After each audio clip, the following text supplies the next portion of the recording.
And in our top business story, Middle East carriers posted growth of about 13% year-on-year in traffic last month, and the region was alone in recording a double-digit percentage increase in demand. The data from the International Air Travel Association, with a capacity growth of regional carriers at 14.8% in April. Load factor, however, fell by 1.4 percentage points to 75.6%. Globally, demand last month slowed to 4.6% year-on-year, the lowest rate of growth since January last year. According to IATA, the attacks in March on Brussels airport and metro have led to airports introducing new screening measures in terminals.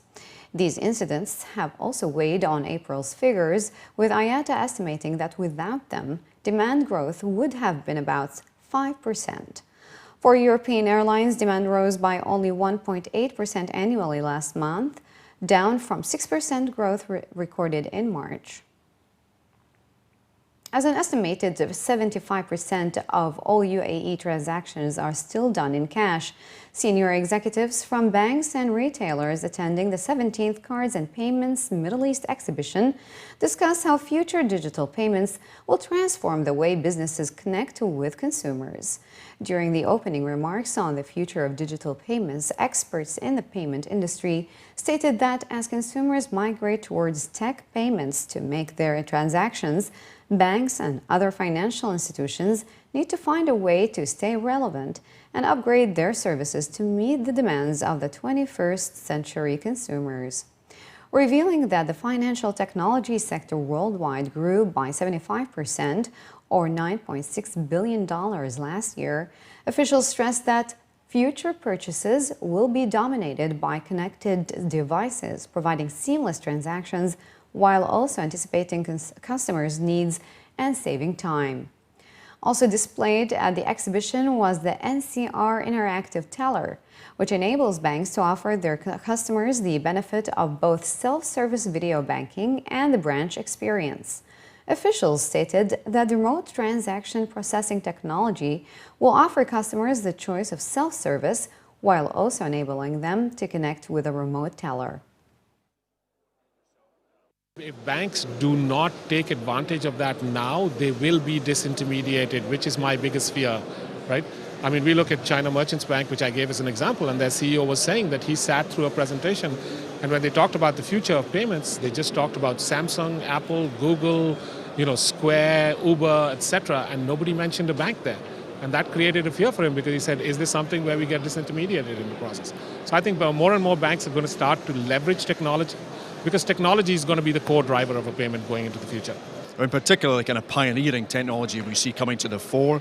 We've deployed it across about 30 countries in the UAE and various other areas as well, is assisted service. Whether it be in-store, where you can have customers using the ATM and then speaking to their banker, who with a tablet is not just enabled to say, I'll talk to you about sales right now, they can control and remote control the ATMs. And of course at night time, if you want to as well, in the mall when the bank is closed, great efficiencies of banks to say, come and see us at the ATM, and if you want to go that little bit further with a complicated transaction, press a button and the video teller comes and takes over, and remote controls all of the transactions for you. On the sidelines of the conference and exhibition, Emirates Islamic Bank, in collaboration with Abu Dhabi Police and Network IPS, have launched their Smart Teller service with the aim of providing innovative and smart banking solutions to their consumers. Representative of the bank revealed that UAE residents will have the opportunity to use the Smart Teller service starting July this year. The two-day exhibition and conference, running until the 1st of June, is expected to witness the participation of more than 10,000 attendees and include 300 exhibitors. We have launching joined with the Abu Dhabi Police a machine that can serve about 80% of their services, and these services will provide printing of certificates and printing of lots of things. And this is the third generation, as we discussed with the police, with the launch of a machine. It can take care of 80% of their services. And this machine will become the future because this will almost do everything what the police wants to do. The UAE has emerged as the #1 destination for startup growth in the MENA region, with the largest number of investors. According to figures revealed during the Arab NonDigital Summit, 27% of all investors are from the UAE, followed by Saudi Arabia at 16%, Lebanon at 13%, and Egypt 11%. The results are part of the State of Digital Investments in MENA report, and according to a research by ArabNet, over $750 million was invested in more than 450 tech startups in the MENA region between 2013 and 2015. The UAE captured the lion's share of deals with double the number of any other market, cementing itself as a key hub for digital startups. Venture capital in the UAE amounted to $100 million in 2014. Businesses with transactional models captured the lion's share of funding, with 166 MENA companies gaining $546 million, while 68 technology firms shared just $84 million. Only 19% of MENA startups that received funding between 2013 and 2015 have failed, and out of 86 companies that raised first-round funding in 2013, 18 or 21% raised a second round, and out of these, 11% raised a third round. Dubai companies have awarded projects worth 30.46 billion dirhams in the first months of 2016, according to a report by consultancy firm Deloitte.